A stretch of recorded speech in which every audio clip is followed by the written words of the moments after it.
I stand at the floor-to-ceiling windows of my Charlotte mansion, the city skyline glittering like a promise kept.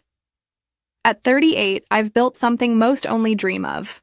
Harper Tech, a cybersecurity empire worth $500 million.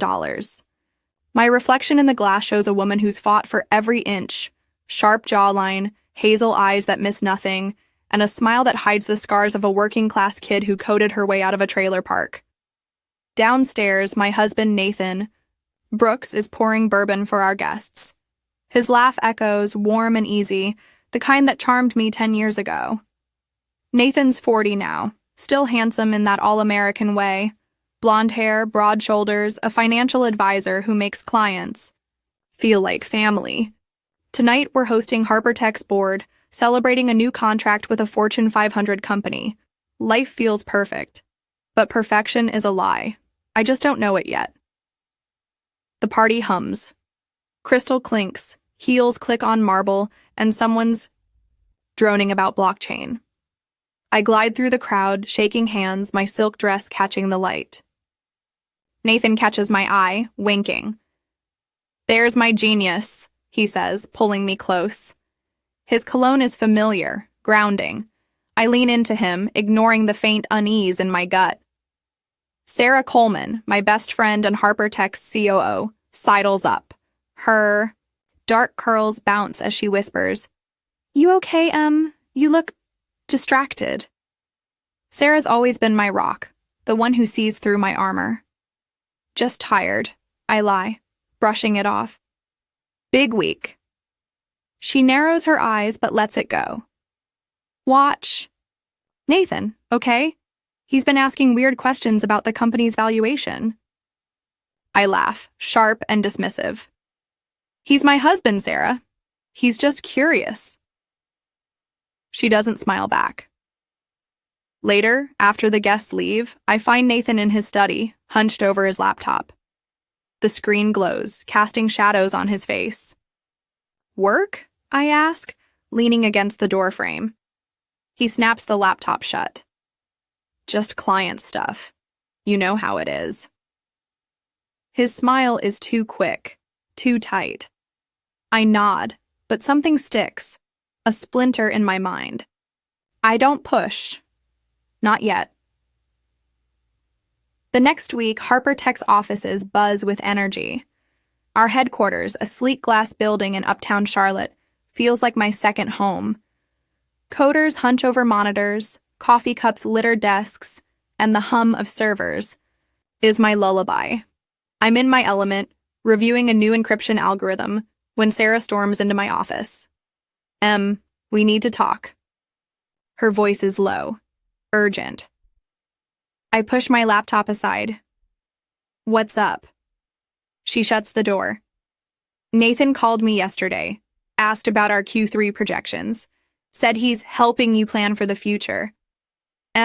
He's never cared about our numbers before." My stomach twists. "He's my husband. He's just interested." "Interested?" Sarah scoffs. "He's fishing. I've seen guys like him before. Trust me, something's off."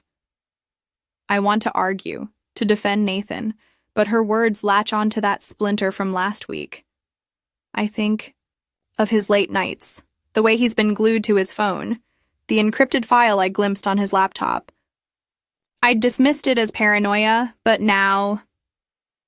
"I'll talk to him," I say, my voice steadier than I feel.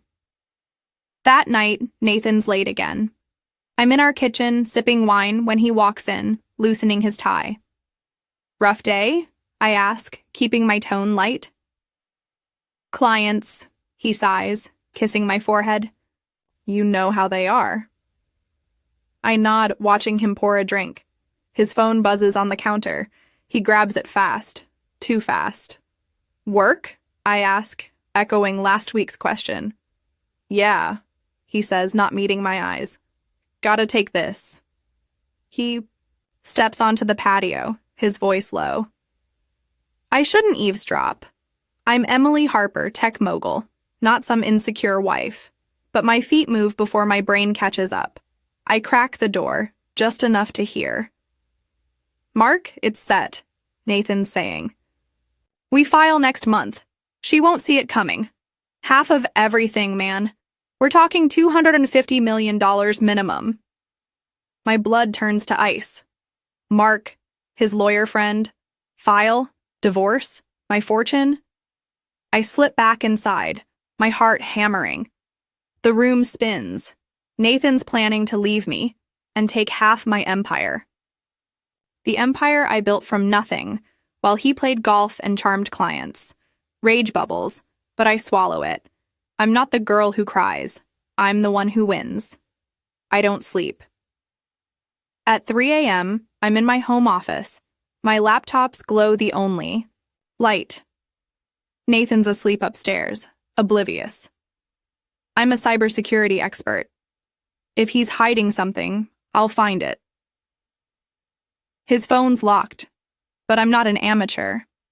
I plug it into my system, run a custom script, and crack his passcode in minutes. Texts flood my screen. Most are from Jessica L. Jessica Lane, a 26-year-old Instagram influencer I vaguely recall meeting at a charity gala. Her profile screams ambition, bikini shots, sponsored posts, and a smile that doesn't reach home. Baby, when's the divorce? You promised we'd be set. One text reads, Soon, Jess, Nathan replies. Her company's worth a fortune. We're talking private jet money. Another. Make sure Mark hides the paper trail. She's smart. My hands shake. Not just a divorce, an affair, a conspiracy. Nathan's not just leaving me, he's plotting to gut me. I scroll further, finding emails to Mark Ellison, his lawyer. They're meticulous. Asset valuations, divorce strategies, even a plan to sway Harper Tech's board against me. Nathan's playing chess, and I'm the queen he wants to topple. I lean back, my mind racing. I could confront him, scream, throw his clothes on the lawn, but that's not me. I'm Emily Harper. I don't break. I build. And I destroy. By dawn, I have a plan. Nathan thinks he's the predator. He's about to learn he's the prey. Call Sarah at 6 a.m. She's at my house in 20 minutes, her face grim. Tell me everything, she says. I do. The call, the texts, Jessica, Mark, the $250 million Nathan thinks he'll steal. Sarah's jaw tightens. That bastard, she spits. What's the play? We hit him where it hurts, I say. But we do it quietly. He can't know we're on to him. Sarah nods. Your fortune, we move it. Exactly. Harper Tech's wealth isn't just in bank accounts. It's in stocks, patents, offshore trusts, complex but not untouchable. I'm a coder, a strategist.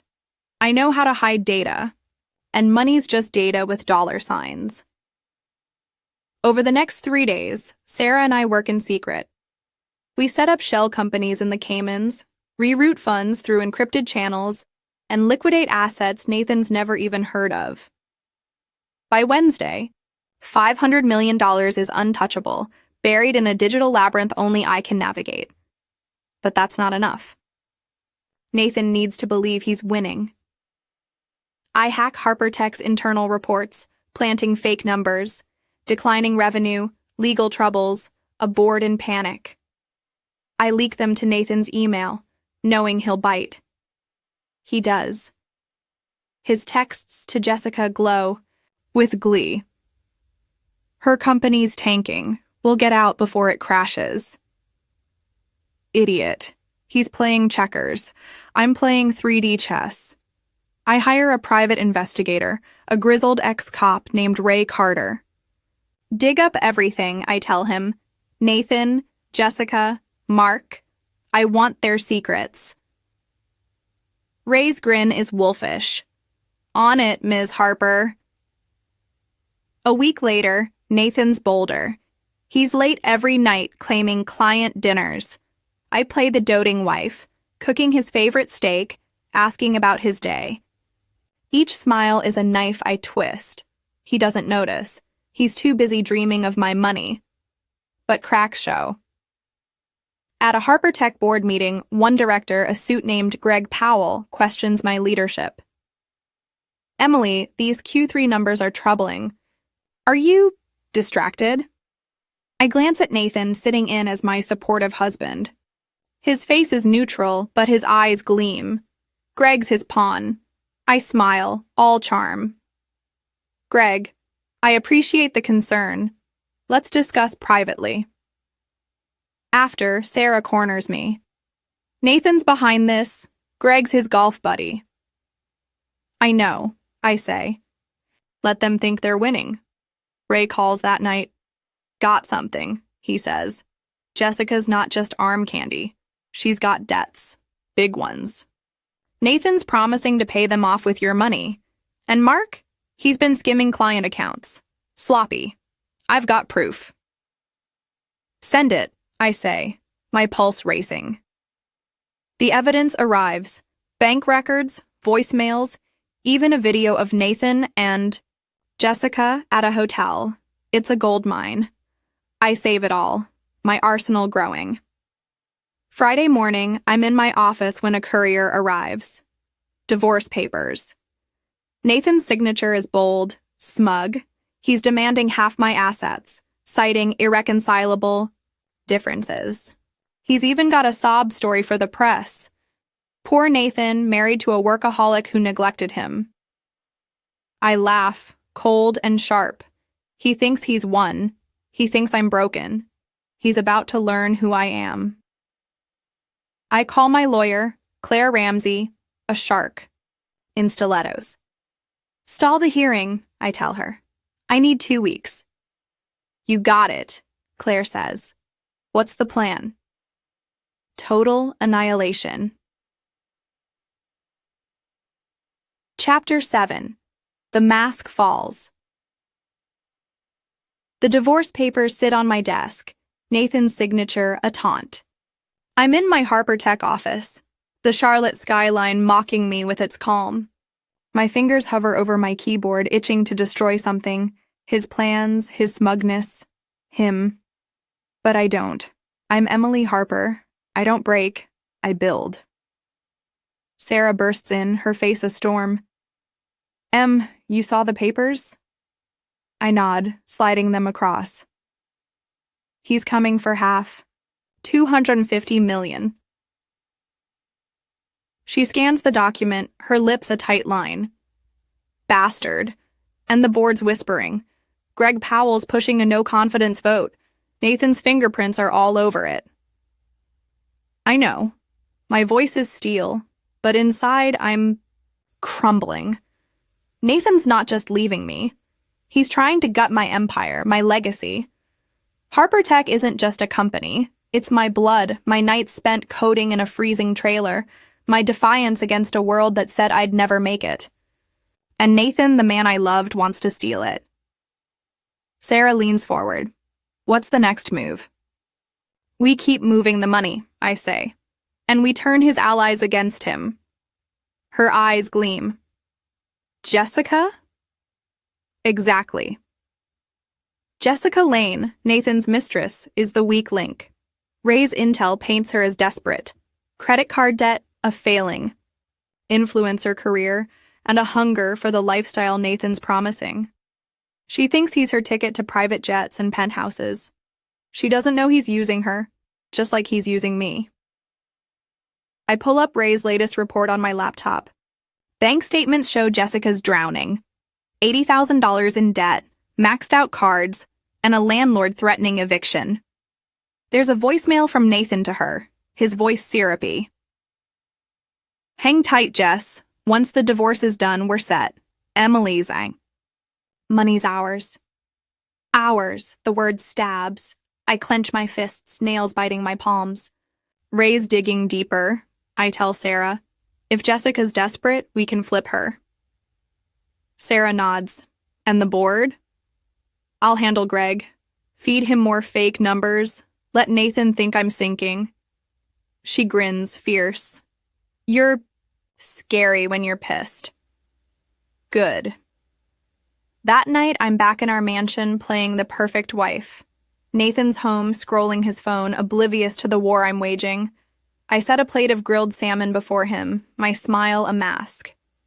Long day, hun? He barely looks up. Yeah, clients, you know. I do know. Clients named Jessica, clients named Mark, clients plotting to ruin me. I sip my wine, watching him. You seem stressed. Anything I can help with? His eyes flicker, just for a second. Nah, I'm good. You focus on Harper Tech. Sounds like you've got enough on your plate. The dig lands, but I don't flinch. Always do. He doesn't see the knife I'm sharpening. Moving $500 million isn't like transferring pocket change. It's a high-stakes game, one wrong move, and Nathan's lawyers could sniff it out. But I'm not some rookie coder. I'm the woman who built an encryption algorithm that stopped a Russian hack on a US bank. Hiding money? That's just code, with higher stakes. Sarah and I work late at Harper Tech, our war room a corner office with blacked-out windows. The city hums below, oblivious to our battle. My screens glow with spreadsheets, offshore accounts, and shell companies. The Caymans, Switzerland, Dubai. Each transaction is a thread in a web only I can untangle. Done, I say, hitting enter. Another $50 million vanishes into a trust Nathan will never find. My heart races, not from fear but from power. This is my empire. He can't touch it. Sarah watches, her coffee cold. How much is left? 100 million in US accounts, I say. Enough to keep up appearances. The rest is gone. She whistles. You're a genius. I'm a survivor. But survival hurts. Each transfer feels like severing a piece of myself. Harper Tech isn't just money. It's my proof I'm enough. Growing up, I was the girl with thrift store shoes, the one teachers pitied. Now, I'm the one they write about. In Forbes. And Nathan wants to take that from me. I lean back, rubbing my eyes. He's not just after money, Sarah. He wants to erase me. She grabs my hand. He won't. We're smarter. Stronger. I nod, but doubt gnaws. What if I'm not enough? What if he wins? That's when Ray calls. Got something big, he says, his voice gruff. Nathan's meeting Mark Ellison tomorrow. Some dive bar in Noda. They're talking strategy, divorce, the board, the works. You want me to bug it? My pulse spikes. Noda, Charlotte's artsy neighborhood, is all hipster bars and murals. Perfect cover for a shady meet. Do it, I say. I want every word. Ray delivers. By noon, I'm listening to a grainy audio file in my office, Sarah at my side. Nathan's voice crackles through my earbuds, smug and sharp. Emily's distracted, he's saying. The board's spooked. Greg's ready to call a vote.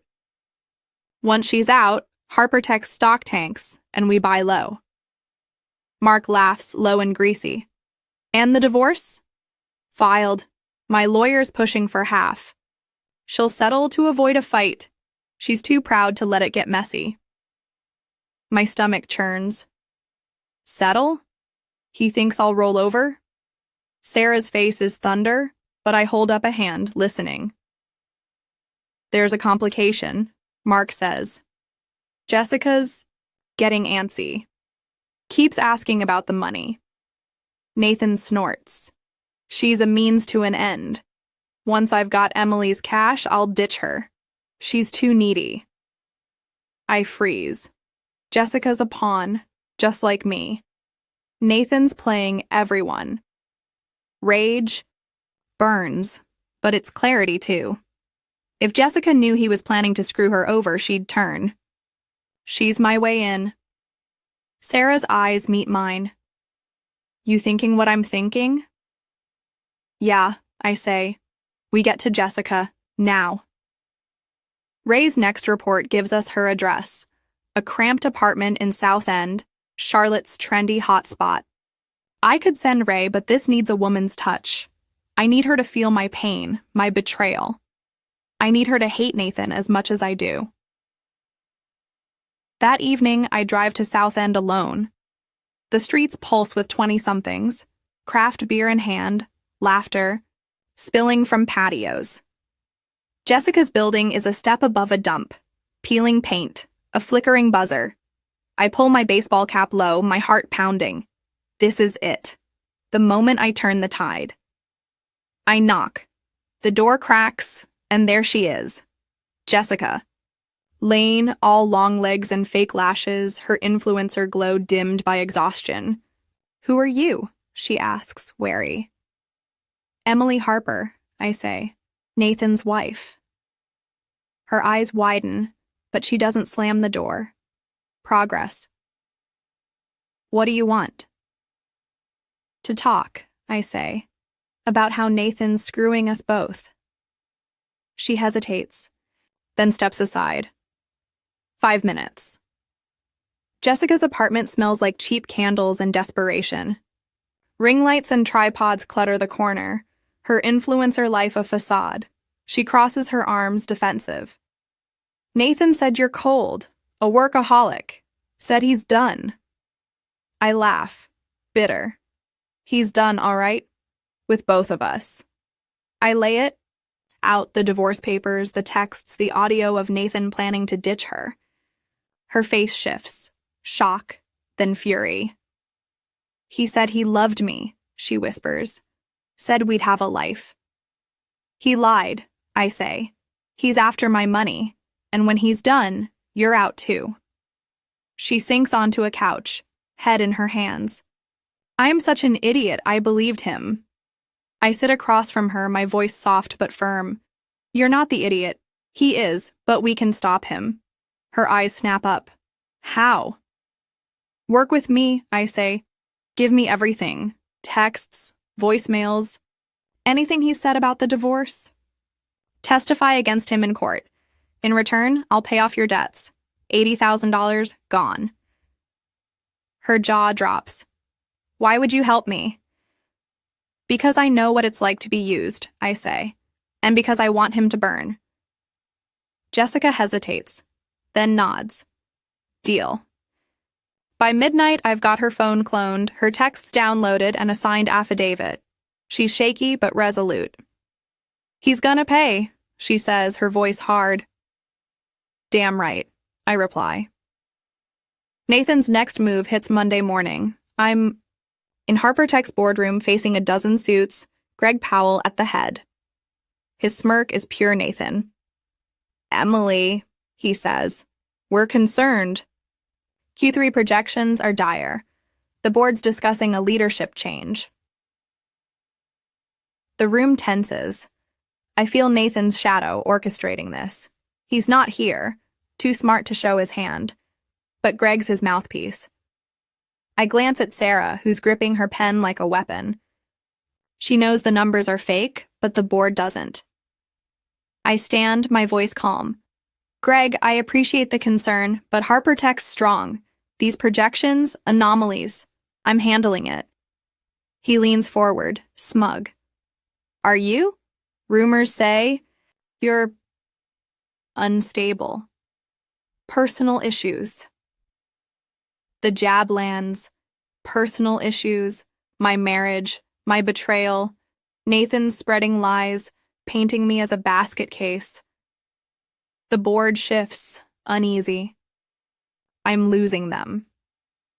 "Then let's vote," I say, bold. "No confidence right now. Who's with Greg?" Sarah's eyes widen. It's a risk, but I know this board. They're spineless without proof. Hands stay down, even Greg's. He falters. "We'll revisit this." "Thought so," I say, my smile a blade. After, Sarah grabs me. "That was ballsy. You okay?" "No," I admit, but I'm not done. Nathan's texts to Greg confirm my suspicions. "Push harder. She's cracking." He thinks I'm weak. He's wrong. That night, I'm alone in our mansion. Nathan's working late, probably with Jessica or Mark. The house feels like a tomb, our wedding photos mocking me from the walls. I pour whiskey, my hands shaking. I've moved 500 million, flipped Jessica, and outplayed the board. But it's not enough. I'm still the girl who trusted him, the girl who loved him. Flashbacks hit hard. Our first date, Nathan's grin over burgers at a Charlotte dive. Our wedding, his vows promising forever. The night I landed Harper Tech's first big contract, him lifting me in a hug. Lies. All of it. I sink to the floor, tears burning. I'm not crying for him. I'm crying for me. For the years I gave, the trust I broke myself to build. He doesn't get to take that too. My phone buzzes. Ray. Nathan's escalating, he says. He's got a PR firm ready to leak stories about your mental breakdown. Papers are eating it up. I wipe my eyes, rage replacing grief. Let him try. The next week is a blur. Nathan's lies spread. Gossip sites whisper about my instability, citing anonymous sources. The board's antsy, Greg pushing again. But I'm ready. Jessica delivers. Her affidavit details Nathan's affair, his promises, his betrayal. Ray's evidence piles up. Mark's embezzlement. Nathan's shady deals. I feed it to Claire, my lawyer, who's building a case to bury them. I plant one last trap. I leak a memo to Nathan, fake but convincing. Harper Tech's on the verge of bankruptcy. He bites, texting Mark. She's done. File for the settlement now. Friday, the courthouse looms. Nathan's there, smug in a tailored suit. Mark at his side. He thinks he's won, thinks I'm broken. I walk in, Claire beside me, Jessica's affidavit in my briefcase. My heart pounds, but my smile is ice. Ready? Claire asks. Born ready, I say. The hearing begins. Nathan's lawyer spins a tale. Poor Nathan, neglected by his workaholic wife. They demand half my fortune, $250 million for his pain. I lean back, waiting. Nathan's eyes meet mine, triumphant. He has no idea what's coming. Below, I'll provide Act 3 of I caught my husband plotting our divorce, so I hid my $500 million empire, concluding the story with a dramatic, satisfying resolution. This act will span approximately 7,000 words, delivering the revenge justice arc, a climactic courtroom showdown, a final twist, and Emily Harper's cathartic triumph. The narrative will maintain the sensational, novelistic style, first-person perspective, and emotive tone tailored for a 25 to 55-year-old U.S. audience. I'll incorporate short, punchy sentences, heightened climaxes, and cultural touchpoints, e.g. Charlotte's media scene, American legal drama, to keep the story gripping and relatable. Due to response constraints, I'll aim for 5,500 words, ensuring a complete resolution while leaving room for expansion if you request. This act picks up from Act 2's cliffhanger at the divorce hearing and wraps up the 15,000, 20,000 word novel. Xi Artifact, ED Barch. 656, A71BB, 985, 4F2B, 8VE, EC25, E685, 127.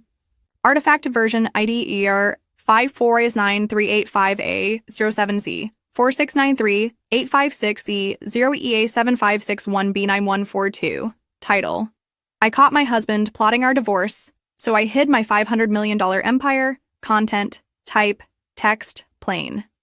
Revenge, justice. The Mecklenburg County Courthouse smells like old wood and desperation. I sit at the plaintiff's table, my navy blazer crisp, my face a mask of calm. Inside, I'm a storm, rage, betrayal, and something sharper: anticipation. Nathan's across the room, his tailored suit screaming money he doesn't have. His lawyer, a slick guy named Victor Hayes, adjusts his tie, confident. Mark Ellison's in the gallery, smirking. They think they've won. They think I'm here to beg. They're wrong. Claire Ramsey, my lawyer, leans over. Her red lipstick is a war cry. Ready to bury them, Em? I nod, my eyes locked on Nathan. He glances my way, his smile smug. He thinks I'm broken, a workaholic wife who'll settle to save face. He thinks $250 million is his. He doesn't know I've spent weeks building a trap and he's walked right into it. The judge, a gray-haired woman with a no-nonsense stare, bangs her gavel. Let's begin. Mr. Brooks, your counsel may proceed. Victor stands, his voice smooth as bourbon. Your Honor, Nathan Brooks seeks a fair division of assets. His wife, Emily Harper, has prioritized her career over their marriage, leaving him emotionally and financially neglected. We request half her estate, $250 million, as compensation for his contributions to their shared life. Contributions. I almost laugh. Nathan's contributions were golf games and charm, while I coded Harper Tech into a $500 million empire. But I stay silent, my hands folded. Claire's got this. Victor drones on, painting me as cold, unstable. He cites the fake Q3 reports I planted, Harper Tech's declining revenue, my erratic leadership. The board's whispers, fed by Greg Powell, bolster his case. Nathan's eyes gleam. He thinks he's outplayed me. Claire rises, her heels clicking. Your Honor, the defense will show that Mr. Brooks's claims are not only baseless, but part of a calculated scheme to defraud my client. The room stirs. Nathan's smirk falters. Mark shifts in his seat. I keep my face neutral, but my pulse races. Here we go. Claire's voice is ice. Mr. Brooks has engaged in an extramarital affair, manipulated Harper Tech's board, and conspired with his attorney, Mark Ellison, to extort Ms. Harper's fortune. We have evidence. Victor objects, but the judge waves him off. Proceed, Ms. Ramsey. Claire clicks a remote and a screen lights up. Nathan's text to Jessica Lane fill the room, projected in bold. Once the divorce is done, we're set. Emily's money's ours. Gasps ripple through the gallery. Nathan's face pales. There's more, Claire says. She plays. Ray's audio from the Noda bar. Nathan's voice, smug and clear. She'll settle to avoid a fight. She's too proud to let it get messy. Then Mark. And the divorce? Nathan again. Half of everything. $250 million minimum. The judge's eyes narrow. Victor's scrambling, but Claire's relentless. She submits Jessica's affidavit, detailing Nathan's promises to pay her debts with my money, then ditch her. Ms. Lane is prepared to testify, Claire says, glancing at the gallery. Jessica's there, her influencer glow gone, replaced by a hard stare. She meets Nathan's eyes, her jaw tight. He looks away, sweat beading on his brow. I lean back, savoring it. This is what I planned. Every text, every recording, every move. Nathan thought he was the predator. He's the prey. Claire's not done. She calls Ray Carter, my PI, to the stand. Ray's grizzled, his voice gravelly, but his testimony is a blade. I tracked Mr. Brooks for 3 weeks, he says.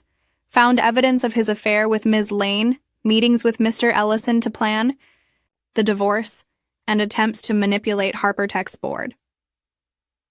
Victor cross-examines, trying to poke holes. You're a hired gun, Mr. Carter. How do we know this isn't fabricated? Ray doesn't flinch. Check the metadata. Every file's time-stamped, verified. I don't fake evidence, pal. The judge nods, unimpressed by Victor's bluster. Claire submits bank records. Mark's embezzlement from client accounts. funneled to offshore accounts tied to Nathan. Mr. Ellison aided Mr. Brooks in financial misconduct, Claire says. They plan to profit from Harper Tech's fabricated collapse. Mark's smirk is gone. He's whispering to his own lawyer, frantic. Nathan's frozen, his hands gripping the table. I want to laugh, to scream, to tell him he's nothing. But I wait. The best is yet to come. Claire turns to the judge.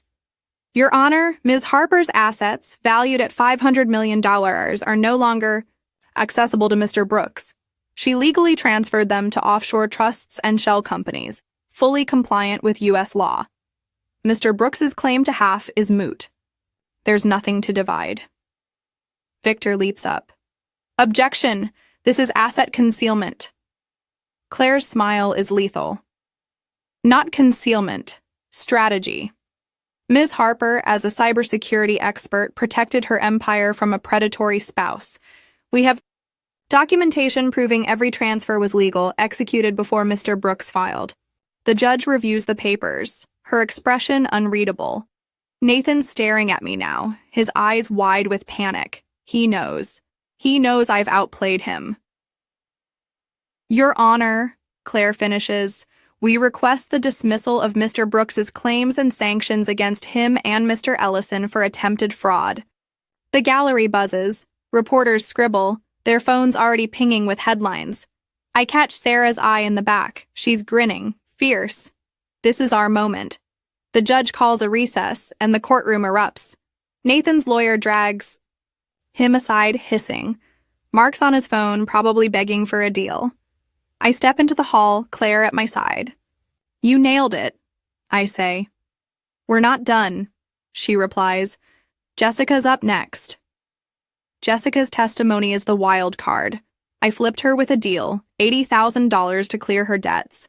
But she's volatile, a scorned woman with her own agenda. I trust her anger, not her loyalty. Still, she's my ace. Back in session, Jessica takes the stand. Her blonde hair's pulled back, her makeup minimal. She looks small, vulnerable, not the influencer posing for yacht selfies. Claire's gentle, but direct. Ms. Lane, describe your relationship with Mr. Brooks. Jessica's voice trembles.